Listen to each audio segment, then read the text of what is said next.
Problematika di perkebunan sawit itu tidak ada status tetap ya, jarang untuk sangat sulit buruh itu bisa diangkat menjadi buruh harian tetap.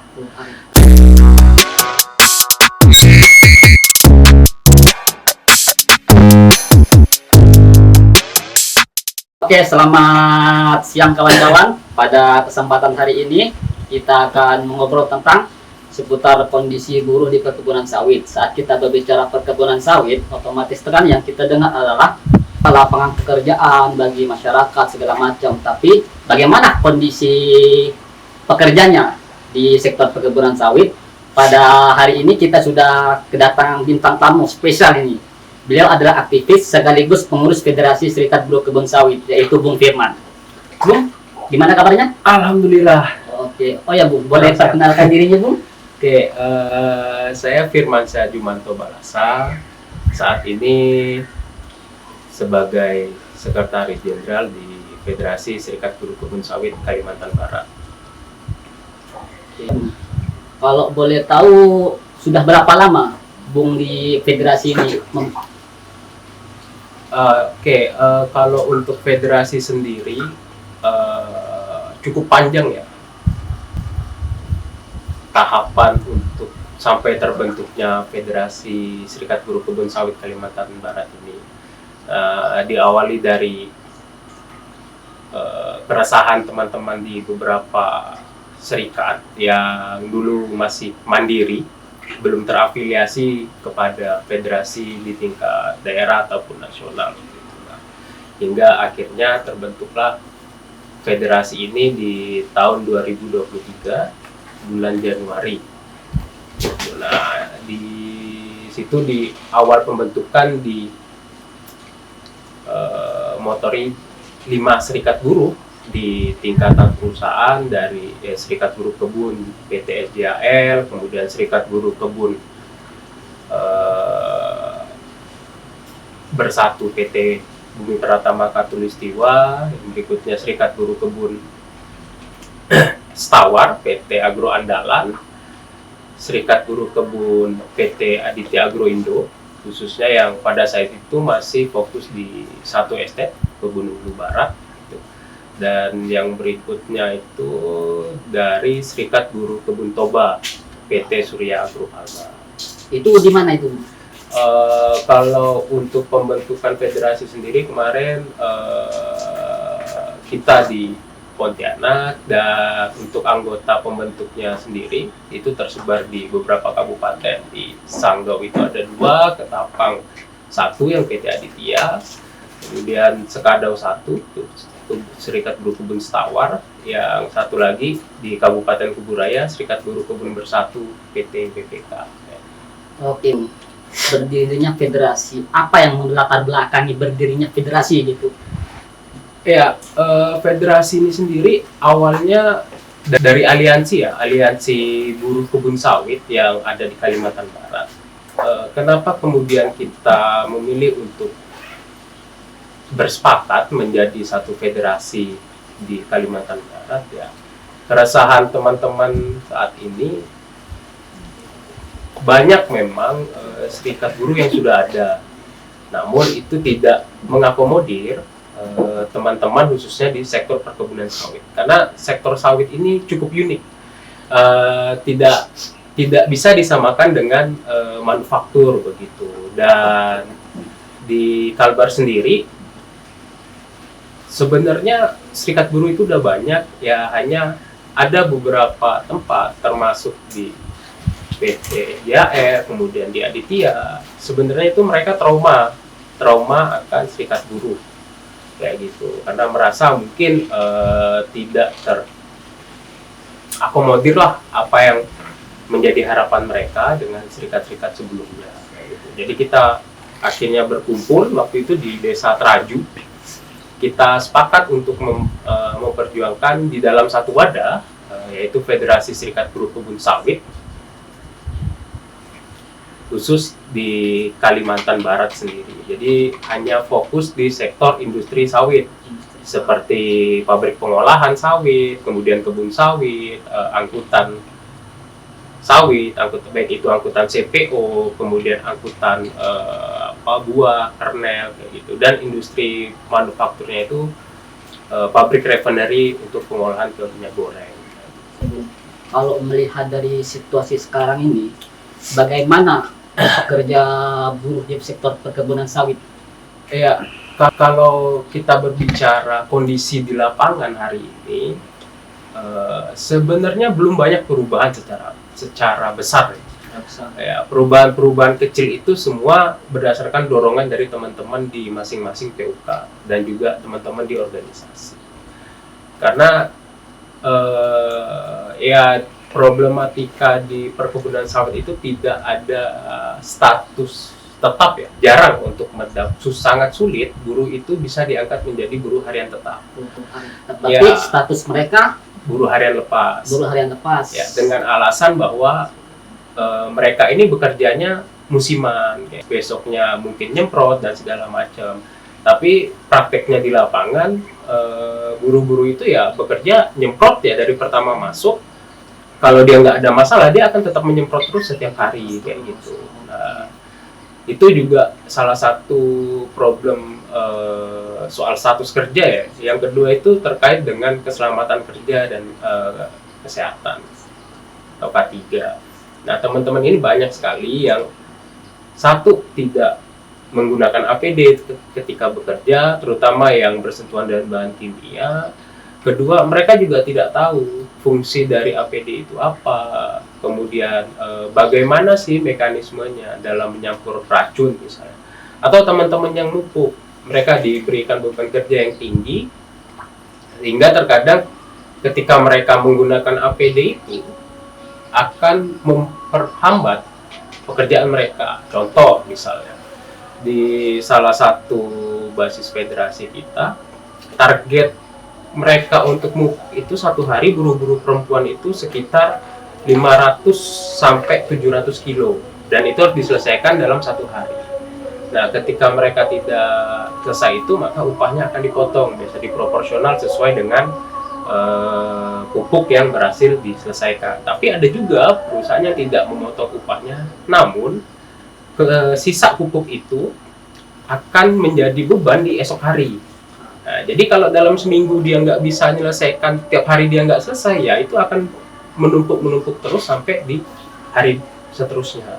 Oke, Bung, berbicara tadi kita coba ke yang status kerja. Iya. Bagaimana menurut undang-undang gitu status kerja itu? Apakah boleh perusahaan melakukan seperti itu gitu, atau malah sebenarnya tidak boleh gitu, cuma perusahaannya sendiri yang memperbolehkan sendiri gitu? Iya, kalau kita berbicara aturan serba salah juga ya, karena di dalam aturan itu tidak menyebutkan secara spesifik jenis pekerjaannya yang bisa di PKWT-kan dalam bentuk buruh harian lepas. Karena di aturan di Undang-Undang 13 hingga Cipta Kerja sampai turunannya di PP 35 sekalipun hanya disebutkan sifat pekerjaan yang bisa di BHL-kan itu musiman, satu. Yang kedua, pekerjaan baru atau produk baru. Yang ketiga, yang sifatnya sekali selesai. Dan yang keempat, dia tidak boleh bekerja lebih dari 21 hari dalam waktu 3 bulan secara terus-menerus. Nah, yang dimainkan oleh perusahaan adalah hari kerja teman-teman buruh ini, khususnya bagian perawatan, itu dibatasi di 20 hari. Jadi dalam sebulan mereka hanya kerja Senin sampai Kamis kayak gitu. Adapun yang kerja Sabtu Minggu itu tidak akan terhitung HK, tetapi dihitung sebagai premi atau tambahan. Nah, jadi absensi mereka sendiri hari kerjanya ya terbatas di 20 hari itu tadi. Yang sebenarnya mereka juga tidak boleh di BHL-kan terlalu lama kayak gitu. Oke, tidak boleh di BHL-kan terlalu lama gitu. Iya, karena ada batasan di Undang-Undang 13 dan Kepmen 100 sebelumnya itu 3 tahun ya. Dan di Cipta Kerja sekarang di turunannya itu PP 35 itu sampai 5 tahun. Nah, sementara buruh-buruh harian lepas ini sudah bekerja lebih dari 5 tahun yang seharusnya mereka sudah diangkat menjadi buruh harian tetap. Akan tetapi mereka masih tetap buruh dengan harian status lepas. buruh harian lepas. Oke.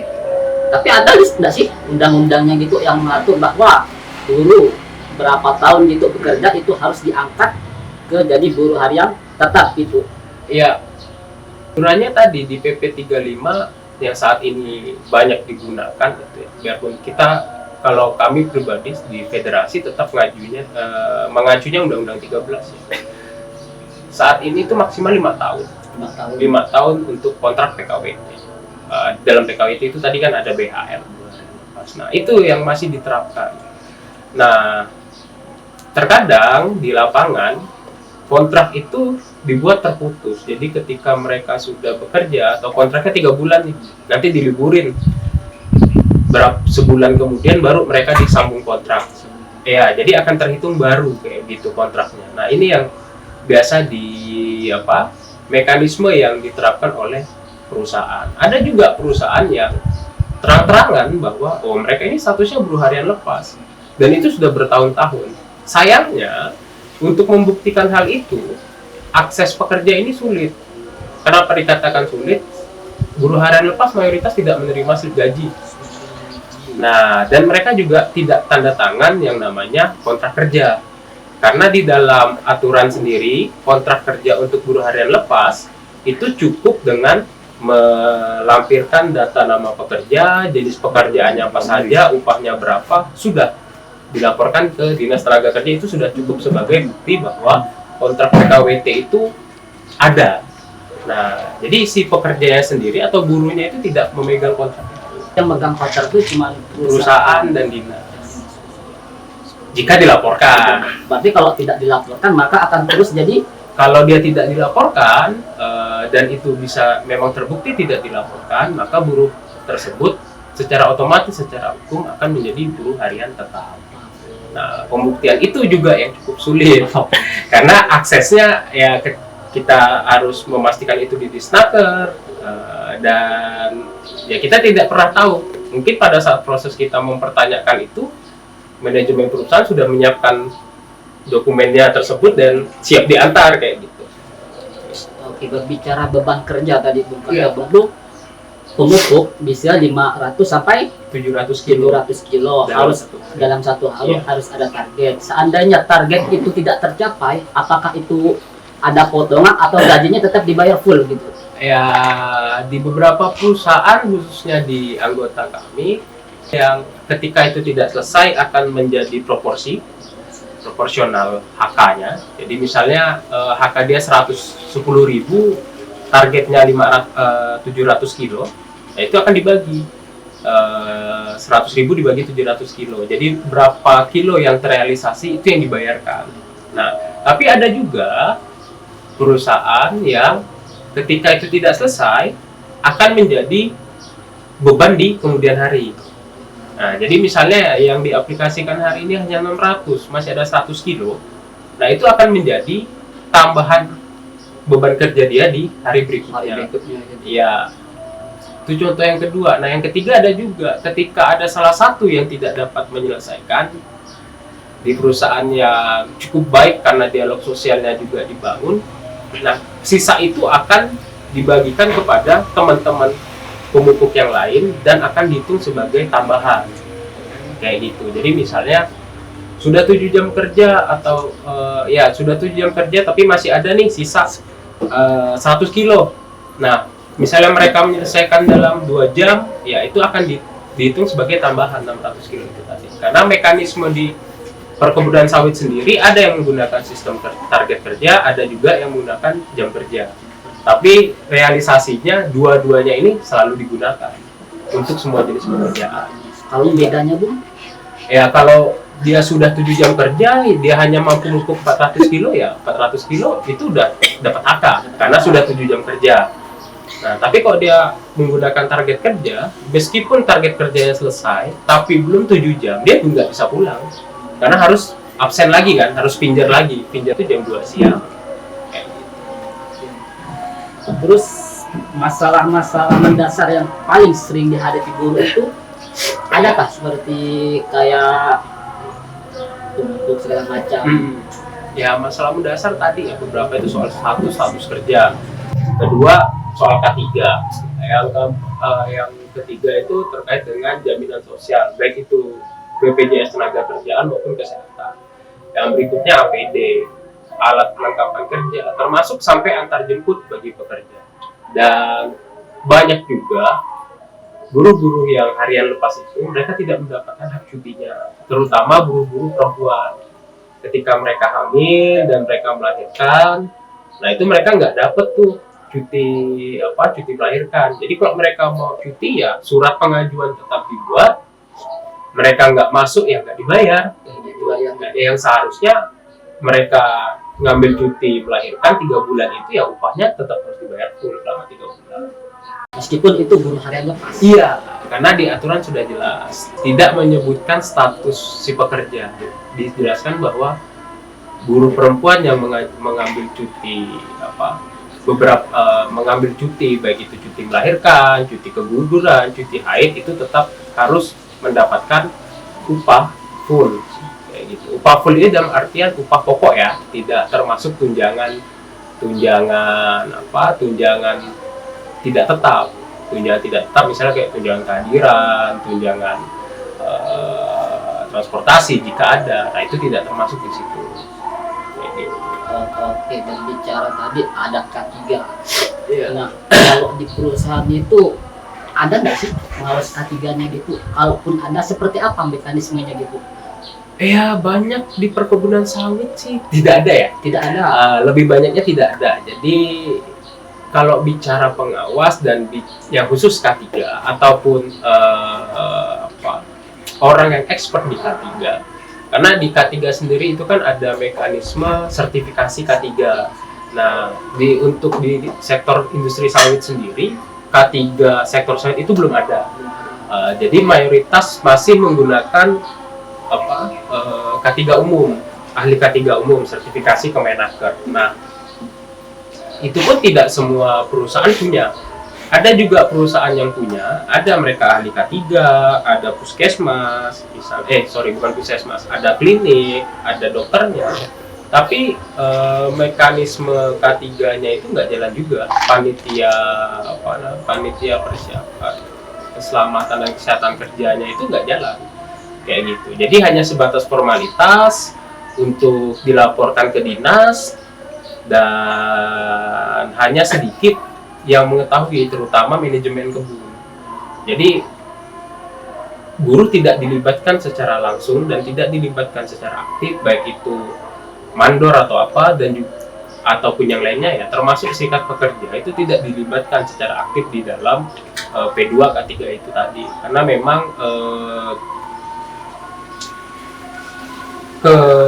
aturannya di situ adalah menjadi tugas perusahaan untuk menyediakan itu. Nah, tetapi contoh di salah satu anak perusahaan yang menjadi anggota kita di PT BPK, nah mereka terlibat aktif. Jadi setiap bulan mereka ada rapat khusus untuk membahas P2 K3 itu tadi, termasuk berbicara soal kecelakaan kerja, kemudian bagaimana sosialisasi mengenai pentingnya APD itu diberikan kepada si guru-gurunya kayak gitu, termasuk ketersediaan APD. Ketika sudah ada yang rusak dan harus diganti, artinya kan harus ada stok di gudang. Nah, itu juga harus disiapkan oleh, ya salah satunya menjadi tugas pengurus di P2 K3-nya juga untuk memastikan barang itu selalu ada, karena itu bukan barang yang sekali pakai habis, tetapi memang ada rentang waktu estimasi penggunaannya. Penggunaan itu minimal berapa lama dia? Biasanya untuk apron itu 6 bulan udah rusak. 6 bulan udah rusak, berarti Iya, harus diganti. harus ada stoknya kan, kayak gitu. Apron, misalnya masker, apalagi kalau masker yang sekali pakai ya, artinya kan tiap hari harus ganti. Kayak gitu. Terus kacamata, helm, nah itu kan memang harus ada, disiapkan di masing-masing perusahaan untuk mencegah ya itu tadi, kecelakaan kerja, terpapar pestisida dan yang lainnya. Terus kondisi di lapangan Bung, setelah Bung paparkan kayak berapa 6 bulan gitu harus ganti APD, apakah di perusahaan itu diterapkan betul-betul 6 bulan sekali atau malah tidak diterapkan gitu? Ya, Ataupun mungkin ada guru harus beli sendiri gitu? Ya, masalah seperti itu. Kebanyakan beli sendiri ya, kebanyakan beli sendiri gitu. Ataupun ketika mereka mengajukan pergantian, nanti akan dipotong dari gaji, kayak gitu. Nah, ada memang beberapa perusahaan yang sudah menerapkan itu hal tersebut. Jadi ketika buruh minta untuk ganti, ya mereka akan ganti secara cuma-cuma. Karena di aturan juga di Undang-Undang Nomor 1 Tahun 70 itu tentang keselamatan dan kesehatan kerja, penyediaan APD itu memang disediakan secara gratis oleh perusahaan untuk si pekerja. Kayak gitu. Tapi ya sampai hari ini masih banyak perusahaan yang belum bisa menerapkan itu. Mungkin memberikannya secara gratis, tetapi untuk ketersediaan stoknya yang kurang, atau mungkin sudah disediakan tetapi tidak sesuai dengan kondisi di lapangan, misalnya apronnya terlalu berat, kemudian panas hingga membuat sesak napas ketika digunakan sambil bekerja. Nah, ini juga menjadi satu PR baik di serikat, di pengusaha maupun di pemerintah. Ya, APD itu tidak hanya cukup standar SNI, standar nasional gitu ya, tapi juga harus ya disesuaikan dengan kondisi geografis di Indonesia, khususnya di Kalimantan Barat, jika memang itu bisa dilakukan, agar si pekerja ini menggunakan APD-nya juga nyaman, bekerja juga aman, dan pasti ketika itu semua sudah terpenuhi, produktivitas bagi perusahaan juga akan meningkat. Oke, berbicara APD segala macam, ada nggak sih Bu, selama di federasi atau mengurus buruh yang mengalami kecelakaan kerja gitu gara-gara kelalaian perusahaan tidak menerapkan K3-nya gitu. Nah, kalaupun ada, seperti apa langkah federasi yang diambil untuk mengadvokasi buruh tersebut? Ada di beberapa perusahaan sempat terjadi. Salah satunya pingsan pada saat memupuk karena kepanasan. Dia full gunakan APD. Tapi karena beban kerjanya tadi yang harus numpuk 500 sampai 700 dan 800 kilo itu tadi, di kondisi jam 10 pagi itu panasnya kan sudah cukup menyengat. Nah, itu akhirnya dia kelelahan dan pingsan. Nah, itu langsung dirujuk ke puskesmas terdekat. Jika memang tidak bisa di puskesmas, maka langsung dirujuk ke rumah sakit terdekat. Itu yang sudah pernah terjadi. Oke, Bang Firman. Ya, nih Bang. Yang selanjutnya, dalam konteks hubungan industrial, sejauh mana posisi buruh di dalam perusahaan dan pemerintah daerah? Ya, untuk saat ini posisi federasi sendiri dan juga PUK baik di pemerintah, di manajemen perusahaan cukup diakui, sudah diakui, dan dalam beberapa acara pemerintah seperti konsultasi publik, workshop maupun training kita dilibatkan itu. Dan dengan teman-teman di PUK juga di dalam membangun dialog sosial dengan perusahaan itu sudah mulai berjalan. Meskipun memang ada di satu perusahaan yang sampai hari ini masih defense dengan serikat pekerja kayak gitu. Ya, sampai hari ini belum membuka ruang lah untuk bersinergi dengan serikat pekerja. Tidak seperti di beberapa perusahaan lain yang ya serikat dan pengusaha itu kan, atau dengan perusahaan sejujurnya adalah mitra untuk saling membangun dan menjaga, kemudian meningkatkan produktivitas juga di bagi perusahaan gitu. Ya, harapannya ke depan memang semua perusahaan bisa terbuka dengan adanya serikat, bukan malah menghalang-halangi kebebasan serikat yang sudah diatur di dalam Undang-Undang 21 tahun 2000 maupun di Undang-Undang Dasar. Jadi dialog dengan pemerintah dan perusahaan saat ini berjalan dengan baik, meskipun ada beberapa rintangan. Dunia perkebunan kelapa sawit ini pekerjaannya itu ada nggak Bang masalah gender gitu antara perempuan dan laki-laki seperti upah segala macam? Ya, kalau untuk upah sendiri di anggota kita sejauh ini ya tidak ada kesenjangan upah, karena ya acuannya tetap kepada upah minimum kabupaten ataupun upah minimum sektoral. Kembali lagi kepada status pekerjanya itu tadi kayak gitu. Dan ya meskipun bukan ini lagi ya, udah menjadi rahasia umum bahwa banyak buruh perempuan itu yang berstatus buruh harian lepas, terutama di bagian-bagian perawatan.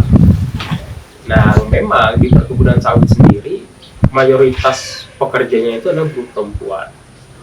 Tapi untuk di anggota kami sampai hari ini seperti apa, keterbukaan untuk jenjang karir, kemudian penerimaan manfaat ataupun kebijakan-kebijakan maupun hak-hak dari yang sudah diatur di dalam Undang-Undang Ketenagakerjaan itu mereka terima secara adil. Ya, hanya masih ada satu perusahaan yang masih, ya itu tadi, cukup defense untuk membangun dialog sosial dengan organisasi. Tapi untuk di beberapa tempat lain itu sudah cukup baik lah. Ya, seperti mayoritas pekerjaan buruh perempuan itu kan penyemprotan, pemupukan, nebas, perawatan kayak gitu. Nah, untuk mereka naik jenjang misalnya menjadi mandor baik di perawatan, di pemupukan ataupun di panen sekalipun, ya itu terbuka ruang itu untuk mereka. Jadi nggak ada dibatas-batasi lah atau diskriminasi untuk beberapa perusahaan anggota kami. Tapi ya satu perusahaan itu saja tadi yang masih cukup defense dan belum membuka ruang dialog dengan serikat. Nanti perusahaan itu mungkin ada seperti pertimbangan lainnya mungkin. Iya, bisa jadi kayak gitu. Entah itu pertimbangan lain dalam bentuk apa, aku juga kurang paham. Yang pasti saat ini kita juga sedang mengadvokasi kasus di sana ya. Di PT Aditya Agro Indo, itu yang ada di Kabupaten Ketapang, yang kasusnya sampai hari ini masih pelaporan di pengawasan, sudah nota keluar pengawasan 1, kemudian di Polda Kalimantan Barat, di Ditkrimsus itu saat ini masih dalam tahap pemenuhan administrasi untuk panggilan teman-teman dari serikat. Oke Bang, berbicara tentang hak, apakah para buruh di perkebunan sawit itu sudah tahu hak-hak mereka seperti apa gitu? Atau sebelumnya di perusahaan udah memberitahu hak-hak buruhnya seperti apa gitu? Baik yang buruh harian lepas atau buruh harian tetap gitu? Ya, kalau untuk hak mereka sendiri, ada sebagian yang tahu, tapi mayoritas lebih banyaknya tidak tahu. Tidak tahu. Ya, itu yang kita temukan ketika kita masuk ke satu lokasi perusahaan untuk membangun basis di sana. Ya, mayoritas mereka tidak paham dengan apa hak-hak mereka seperti yang udah diatur di dalam Undang-Undang Ketenagakerjaan kayak gitu. Yang mereka tahu hanya upahnya sesuai UMK, ya itu saja. Tapi mereka tidak pernah tahu, oh ternyata semua buruh itu berhak loh atas pelayanan kesehatan, atau semua buruh itu berhak loh atas BPJS Tenaga Kerjaan, BPJS Kesehatan, termasuk tunjangan-tunjangan yang lainnya kayak gitu. Nah, itu yang tidak mereka ketahui. Nah, dalam berjalannya organisasi di perusahaan-perusahaan yang kita masuk dan menjadi anggota kami, ya pendidikan itulah terkait dengan hak si pekerja itu apa saja, kemudian kewajiban pekerja itu apa saja. Nah, itu yang salah satu yang menjadi materi di dalam pendidikan di dalam organisasi. Gini Bang, sebelumnya Bang, dalam perusahaan seperti yang tadi bilang, pernah nggak perusahaan itu mensosialisasikan gitu saat katakanlah berapa 6 bulan sekali masalah itu ke pekerja gitu, haknya seperti apa-apa gitu, atau malah hanya di federasi saja yang memberitahu gitu untuk pelatihan seperti itu gitu? Nah, kalau dari sosialisasi dari perusahaan sendiri itu jarang sekali kita temukan perusahaan yang menyampaikan itu. Bahkan peraturan perusahaan sendiri mereka simpen gitu, dan tidak disosialisasikan kepada pekerja. Pekerja baru tahu ada aturan seperti itu ya ketika misalnya mereka mendapat SP karena melanggar peraturan perusahaan pasal sekian ayat sekian tentang ABCD. Nah, itu mereka baru tahu. Nah, yang sebenarnya peraturan perusahaan kemudian kayak isi di dalam kontrak itu harus dipahami betul-betul oleh si pekerja itu sendiri atau si buruhnya. Karena sebelum menandatangani kontrak, seyogyanya kontrak itu dibaca dan ditandatangani sebanyak 2 rangkap, yang satu menjadi pegangan pihak perusahaan, yang satu menjadi pegangan si pihak pekerjanya. Karena itu pegangan awal untuk agar tidak terjadi kesewenang-wenangan di dalam berjalannya dia sebagai pekerja atau buruh di perusahaan tersebut. Berarti PP perusahaan itu tidak diberikan kepada buruh atau tidak disebarkan gitu? Ya, tidak disebarkan. Bahkan di beberapa perusahaan anggota kami juga ketika serikat minta baru dikasih. Dan kita minta untuk atur jadwal untuk sosialisasi juga mereka tidak mengiyakan, tidak juga bilang tidak gitu. Jadi antara iya dan tidak. Nah, akhirnya kita sepakat di dalam organisasi waktu itu ya untuk kita saja yang menyebarluaskannya, baik itu secara elektronik melalui pesan WhatsApp grup organisasi ataupun pada saat pertemuan akan kita sampaikan beberapa poin-poin yang sudah kita rangkum gitu. Karena kalau kita mau cetak ataupun jadikan buku saku itu lumayan juga biayanya, yang harusnya itu menjadi tanggung jawab perusahaan. Bahkan kita pernah di salah satu perusahaan HRD yang ngasihkan PP itu seminggu kemudian langsung dimutasi karena ternyata tidak boleh atau dia dilarang oleh atasannya untuk menyerahkan peraturan perusahaan itu ke saat.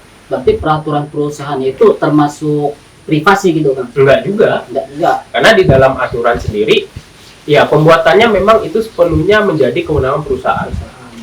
Tetapi perusahaan juga serikat pekerja ataupun pekerja berhak memberikan masukan atau tanggapan atas peraturan yang dibuat, dan setelah itu disahkan oleh Dinas Tenaga Kerja, nah itu harus disosialisasikan atau disampaikan kepada pekerjanya yang ada di perusahaan tersebut dari levelan atas sampai ke pekerja di lapangan.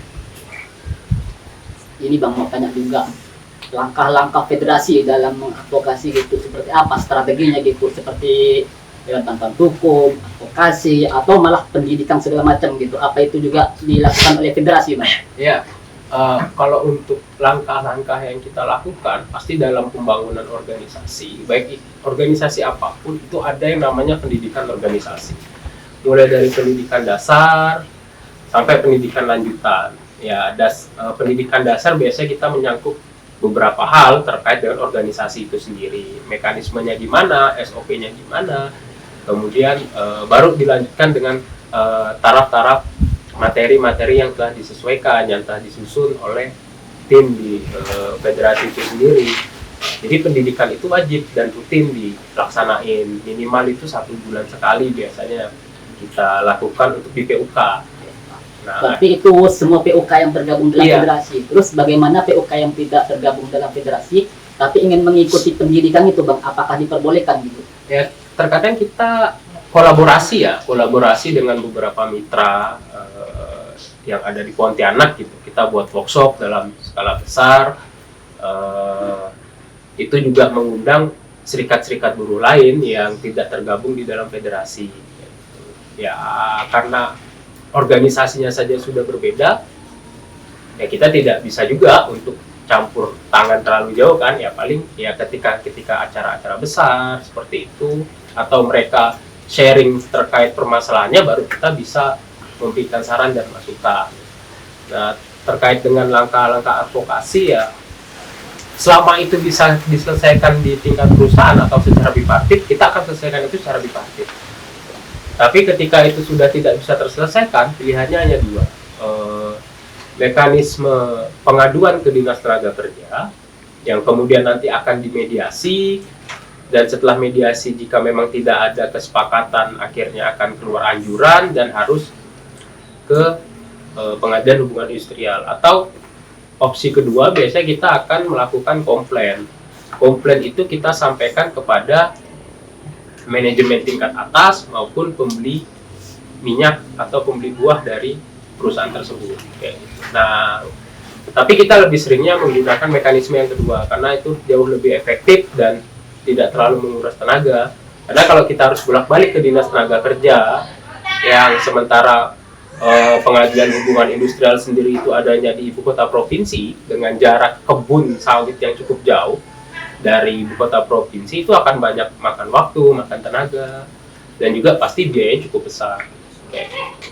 Makanya terkadang pelaporan itu atau pengaduan itu, langkah advokasinya itu kita tempuh bagaimana seefektif mungkin agar tidak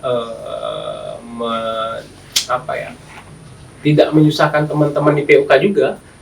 Karena mungkin kalau buat saya, buat teman-teman pengurus federasi yang lain yang mungkin memang tidak jauh jaraknya akan mudah, tapi buat teman-teman yang dari kebun ya itu untuk ongkos dan segala macam juga lumayan kan, dan fokusnya akan terkuras di satu permasalahan itu aja gitu. Oke Bang, jadi Bang, kalau dalam serikat kalau anggotanya ada masalah otomatis kan pasti diadvokasi kan. Iya. Nah terus bagaimana di luar serikat gitu? Ya, kita menyepakati ketika dia bukan anggota serikat, ada beberapa hal yang telah kita sepakati untuk tetap diadvokasi meskipun bukan anggota. Yang pertama itu kecelakaan kerja, yang berikutnya itu kematian, dan yang ketiga itu sakit berkepanjangan. Nah, 3 hal ini yang biasanya tetap kita bantu untuk advokasi meskipun dia bukan anggota, dengan catatan ada surat kuasa atau surat mandat. Kenapa tiga kategori ini tetap kita bantu? Ya kita berbicara soal sosial kan, seperti itu.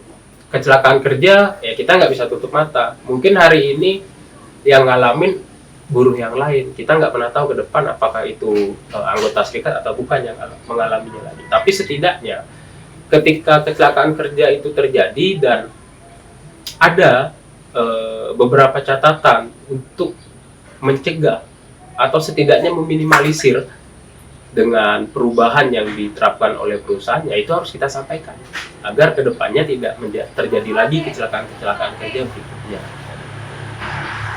Oh ya Bang, dalam proses pelaporan sebenarnya ada kasus pelanggaran federasi. Nah itu apa ada tahapannya Bang? Kalaupun ada, seperti apa tahapannya gitu? Kalau misalnya itu dia laporan permasalahan dari PUK, biasa PUK dulu yang akan selesaikan Gitu. Ketika PUK tidak mampu untuk menyelesaikannya atau tidak bisa diselesaikan di tingkat perusahaan, biasanya baru kami yang melanjutkan. Contohnya itu tadi untuk komplain ke buyer gitu. Nah itu bisa dari federasi yang mengajukan. Tapi jika itu ke Disnaker, ya federasi hanya bisa mendampingi dalam proses mediasi, melakukan advis dalam mediasi tersebut gitu. Dan juga kalau dia punya perusahaan tingkat atasan atau ada kantor yang di Jakarta, biasanya dari serikat yang kirim suratnya kemudian ditembuskan ke kami, dan kami akan kirim surat untuk follow up ke perusahaan tersebut. Oke, kalau seandainya perusahaan tetap abai Bang? Ya itu tadi jalan terakhirnya Disnaker ataupun komplain ke buyer atau pembeli CPO-nya gitu. Dan itu akan jauh lebih efektif. Gitu. Berarti kalau perusahaan yang menanggapi ke Disnaker gitu ya. Iya. Kalau Disnaker juga masih mandek, berarti langsung ke buyer gitu. Ya, meski sekarang sih karena ada satu case ketenaga kerjaan di kepolisian di Krimsus itu. Ya, makanya kita sekarang juga sedang lakukan tahap laporan ya untuk di Polda Kalbar sendiri kayak gitu, untuk kasus yang di PT Aditya Agro Indo. Kalau boleh tahu yang di PT Aditya Agro Indo itu kasus seperti apa Bang? Banyak ya kalau di sana kasusnya. Satu soal proporsi upah, kedua soal BPJS jaminan sosial, soal jaminan sosial, yang ketiga itu soal K3. Kemudian juga soal status kerja, yang berikutnya juga soal pesangon yang tidak dibayarkan oleh perusahaan. Oke Bang, selama Abang ada di federasi, tantangan terbesar apa yang pernah Abang hadapi dalam mengadvokasi gitu? Apakah ada kayak semacam intimidasi, segala macam, itu ada enggak Bang selama Abang mengadvokasi buruh itu? Selama mengadvokasi ya, karena kalau di federasi sendiri, kan federasinya juga baru beberapa tahun, tapi kalau untuk advokasi di buruh perkebunan sawit kebetulan sudah dari 2017. Nah, tantangan terbesar dalam advokasi itu biasanya intimidasi itu pasti ada. Intimidasi itu pasti ada, baik ke ke saya pribadi ataupun ke organisasi ataupun ke pihak keluarga yang sedang bermasalah. Itu pasti ada. Biasanya dilakukan oleh orang-orang yang memang diminta oleh perusahaan. Ya bisa keluarganya yang mungkin memiliki jabatan di perusahaan, bisa juga melalui aparatur desa atau melalui pihak keamanan. Ya itu pernah lah, sudah pernah terjadi. Bahkan parahnya ya sampai nggak pulang sih, tidur juga harus pindah-pindah dari satu rumah ke rumah lain. Ya, pada saat advokasi salah satu kasus di Kuburaya tahun 2018. Oke Bang. Ini Bang, bagaimana posisi federasi dalam sawit berkelanjutan dan apakah keberlanjutan itu bisa tercapai sementara keadilan bagi buruhnya itu tidak ada gitu?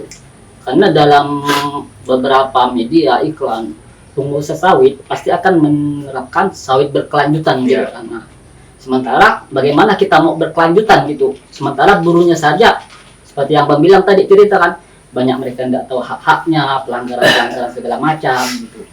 Ya sebenarnya untuk sawit berkelanjutan itu tidak sulit jika memang mau berkolaborasi. Ya kami mendukung ya sawit berkelanjutan karena bagaimanapun juga mereka mencari nafkah untuk keluarganya di perusahaan kayak gitu. Untuk teman-teman yang masih bekerja di perusahaan. Nah, sawit berkelanjutan itu kan sebenarnya tidak rumit. Ya ketika perusahaannya mau welcome, mau berkolaborasi, dialog sosialnya dibangun dengan serikat, sawit berkelanjutan itu tidak mustahil. Contoh misalnya di PT SJAL, kita pernah tuh anggota kita kebetulan operator EXA ya. Jadi dia diminta untuk LC, land clearing, satu bukit gitu. Satu bukit buat terasan untuk penanaman baru.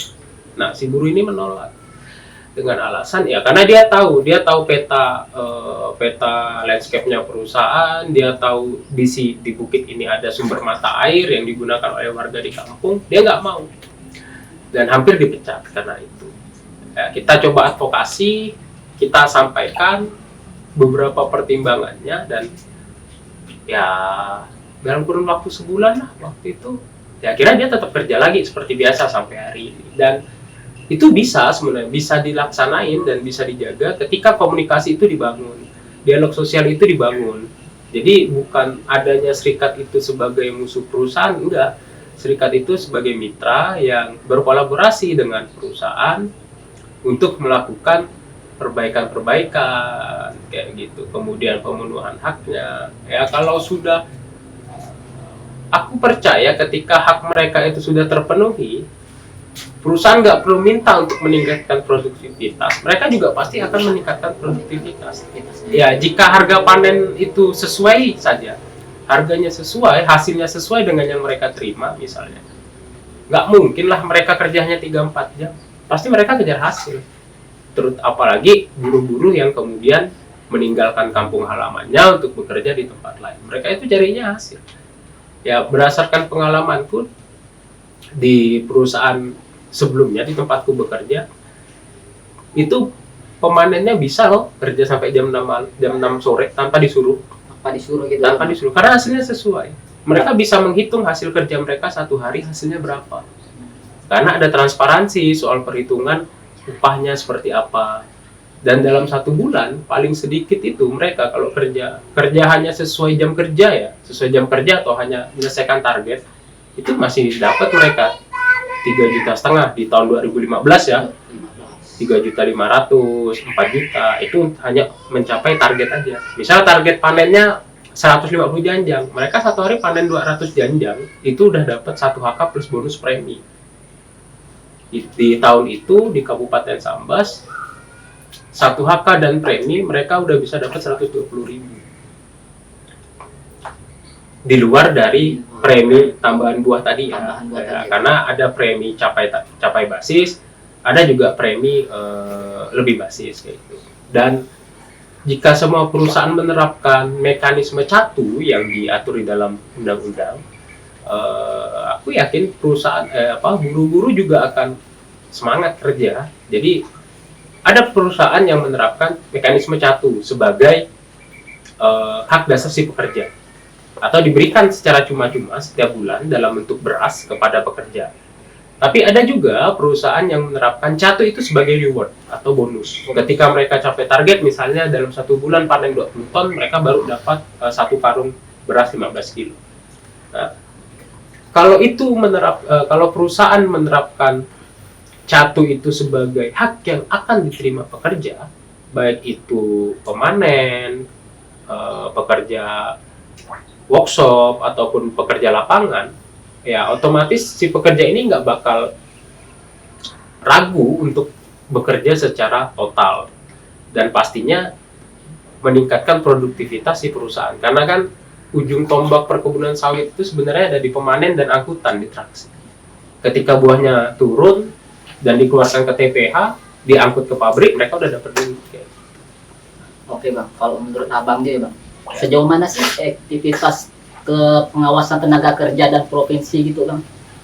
Ya kalau berbicara soal efektivitas pengawasan ya, terlepas dari kendala yang sering disampaikan oleh dinas tenaga kerja. Kalau kita tahu sektor perkebunan sawit itu kan sangat banyak gitu, terutama di Kalimantan Barat gitu. Ya kalau berbicara efektivitas ya kurang efektif ya. Kenapa aku katakan kurang efektif? Satu, untuk perkebunan sawit sendiri ada data yang kupunya sih 425 perusahaan. Itu baru sektor sawit, belum industri yang lain, belum perusahaan-perusahaan lain. Nah, pengawasan itu mencakup semua, tidak hanya sektor sawit, tapi dia juga mengawasi seluruh perusahaan yang ada di Kalimantan Barat. Seperti tambang, HTI, HTI, restoran, hotel, itu juga mereka awasi. Dan tenaga yang ada juga sedikit, hanya sekitar 20-an orang kayak gitu. Nah, kalau kita berbicara efektivitas, cukup ya kurang efektif. Kenapa demikian ya? Contoh yang pelaporan yang kita masukkan kemarin di pengawasan tenaga kerja Provinsi Kalimantan Barat. Seingatku itu 2 minggu itu udah paling cepat untuk kita dipanggil, dimintai keterangan. Itu udah paling cepat berarti ya? Paling cepat 2 minggu kita dipanggil untuk dimintai keterangan oleh pengawasan. Kemudian 1 bulan kemudian baru mereka turun lapangan untuk cross check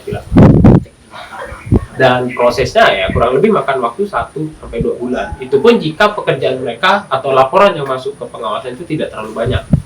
Kalau laporan yang masuk banyak ya otomatis harus antri loh, sesuai urgensi ya, sesuai antrian maupun urgensinya nih yang mana nih perusahaannya yang harus dikejar di luar. Oke bang, apakah federasi juga terlibat dalam forum resmi seperti TP5K atau Dewan Pengupahan gitu bang? Nah, kalau untuk di Dewan Pengupahan ataupun TP5K kita belum, karena satu, federasi ini masih baru. Yang kedua, ada beberapa syarat juga yang harus dipenuhi di dalam untuk masuk di dalam Dewan Pengupahan. Yang ketiga juga Dewan Pengupahan Provinsi Kalimantan Barat itu baru disahkan tahun ini, seingatku itu SK-nya baru kemarin. Karena sempat ngobrol dengan beberapa teman di serikat lain, mereka juga belum masuk di dalam Dewan Pengupahan. Ya karena baru disahkan Dewan Pengupahan yang baru, jadi ya pengajuannya baru akan bisa dilakukan di 2027 karena masa berlakunya 2 tahun. Dan gitu. Ayo, bagaimana pandangan federasi terkait Omnibus Law untuk di sektor perkebunan sawit? Ya sejak awal rancangan Omnibus Law itu dibuat kita sudah, meskipun pada saat itu kita masih terpisah-pisah ya, masih baru difokus di masing-masing PUK gitu. Karena federasi juga 2023 baru dibentuk setelah Omnibus Law disahkan. Tapi sampai hari ini kita dengan teman-teman di federasi maupun di PUK ya memang tidak sepakat dengan Omnibus Law tersebut. Kenapa? Satu, tidak mengakomodir sebenarnya aturan itu dengan kondisi buruh di perkebunan sawit. Yang kedua, itu justru melemahkan posisi buruh dan posisi serikat di aturan yang baru. Karena ada beberapa pasal yang menyebutkan bahwa PHK maupun pemutusan hubungan kerja tidak juga harus melibatkan serikat. Bisa langsung dengan si pekerjanya ataupun bisa langsung dengan perusahaan menyampaikan melalui tertulis, secara surat tertulis kepada si pekerja bahwa dia dilakukan pemutusan hubungan kerja. Dan yang berikutnya juga ada beberapa hak yang dikurangi di dalam turunan Omnibus Law itu sendiri. Salah satunya soal pesangon. Oke, sejauh ini Bang, sejauh mana sih federasi melakukan dialog itu bersama asosiasi kelapa sawit seperti GAPI segala macam untuk menciptakan sektor perkebunan sawit berkeadilan gitu atau berkelanjutan gitu? Ya, untuk dialog sosial sendiri sejak tahun 2023 dan 2024 kemarin memang kita sudah melakukan beberapa kali audiensi ya dengan Dinas Tenaga Kerja, dengan GAPI, gitu. Bahkan dengan beberapa Dinas Tenaga Kerja di kabupaten, termasuk dengan dewan di provinsi dan kabupaten. Ya, memang kita mengusulkan adanya satu aturan atau undang-undang jika memang itu bisa dilakukan khusus di sektor perkebunan sawit. Kenapa? Ya karena berbicara sawit keberlanjutan tadi di dalam percepatan sawit berkelanjutan atau rencana kerja aksi sawit berkelanjutan nasional di Provinsi Kalimantan Barat sendiri di dalam matriks 26 poin D jika tidak salah itu Dinas Tenaga Kerja harus mengeluarkan satu aturan tenaga kerja khusus di sektor perkebunan sawit. Nah, itu yang kemarin coba kita dorong bersama-sama. Kita sudah ada naskah akademiknya, bahkan draft rancangannya sudah kita siapkan, ya, dan sudah kita usulkan. Nah, hanya saja memang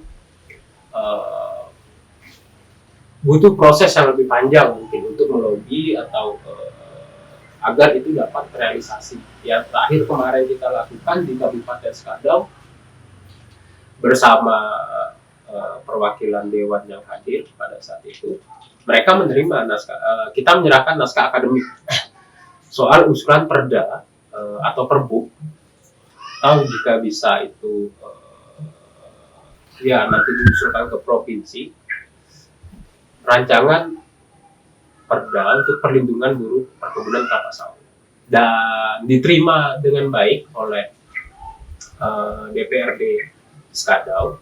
Hanya saja mereka sudah menetapkan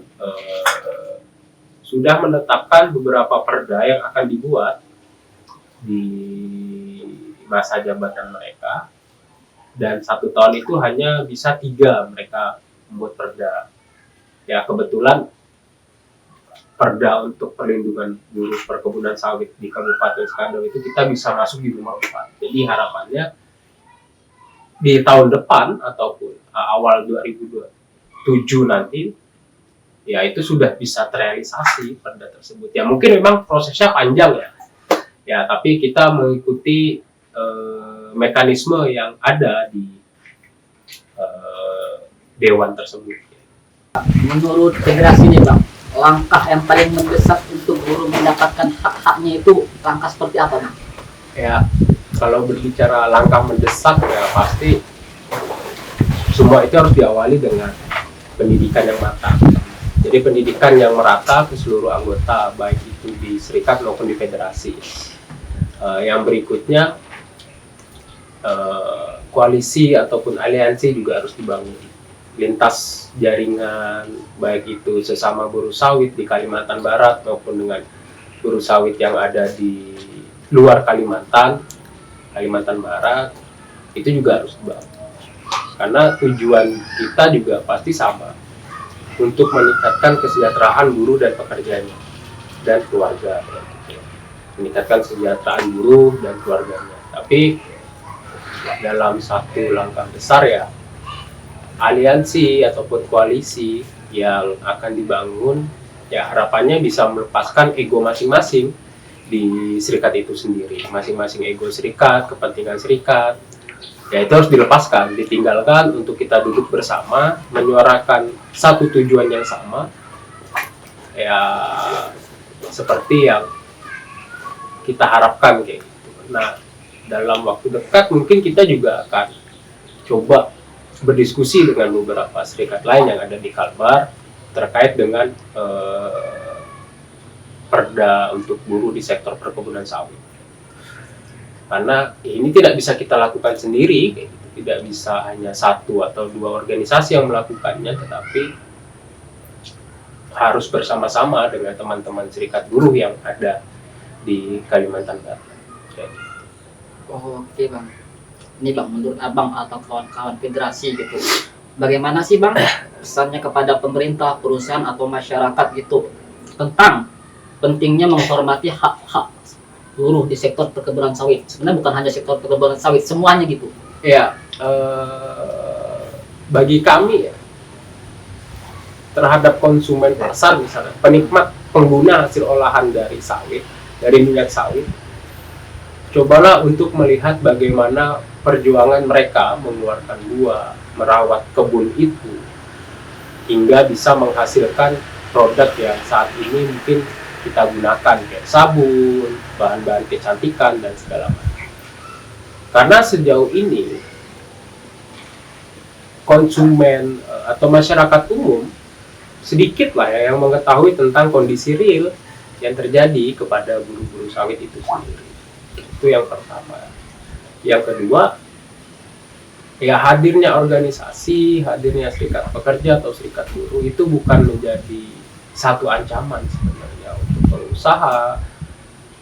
Malah serikat buruh ini memberikan nilai lebih kepada perusahaan. Kenapa aku katakan demikian? Sertifikasi ISPO, RSPO, jika di perusahaan tersebut memiliki serikat pekerja, itu akan menjadi satu nilai tambah untuk si pengusaha. Kenapa? Karena mereka menjalankan atau mematuhi aturan yang sudah dibuat, tidak menghalangi kebebasan berserikat, berpendapat seperti itu. Dan kolaborasi dengan pemerintah sendiri, ya itu memang harus dibangun. Terlepas ya tidak hanya untuk melakukan pengaduan, tapi juga mungkin dengan beberapa usulan ataupun ide-ide yang kita punya dari teman-teman serikat yang mungkin bisa diadopsi atau bisa kita lakukan bersama-sama. Misal contoh seperti pengawasan terhadap beberapa perkebunan sawit yang bisa kita lakukan bersama, ya kenapa tidak untuk berkolaborasi. Ya, kita selalu membuka ruang untuk itu. Ya, dasarnya sederhana aja, keterbatasan di pemerintah sendiri, khususnya di pengawasan ketenaga kerjaan, karena beberapa kali seperti yang saya sampaikan tadi, keterbatasan orang dan sumber dayanya itu menjadi keluhan mereka. Ya, kita welcome kok, kita buka ruang untuk berkolaborasi tentang itu. Karena tanpa adanya kolaborasi, ya sawit berkelanjutan itu tidak akan pernah berjalan. Nanti harus ada kolaborasi gitu. Ya, kolaborasi itu menjadi penting, baik antara pengusaha dengan serikat, serikat dengan pemerintah, itu menjadi penting. Ya, kolaborasi multisektoral yang kita gagas kan memang harapannya untuk perbaikan ke depan, untuk perbaikan, untuk meningkatkan kesejahteraan, dan juga pasti itu akan mendorong peningkatan perputaran ekonomi yang ada di masing-masing daerah. Oke, udah nggak terasa nih Bang, sekarang udah di penghujung segmen nih.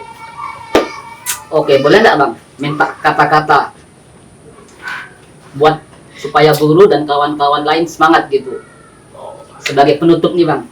Kata-kata hari ini lah. Nah, kata-kata hari inilah pokoknya. Kata-kata hari ini ya, apa yang kita perjuangkan hari ini bukan hanya untuk kita semata.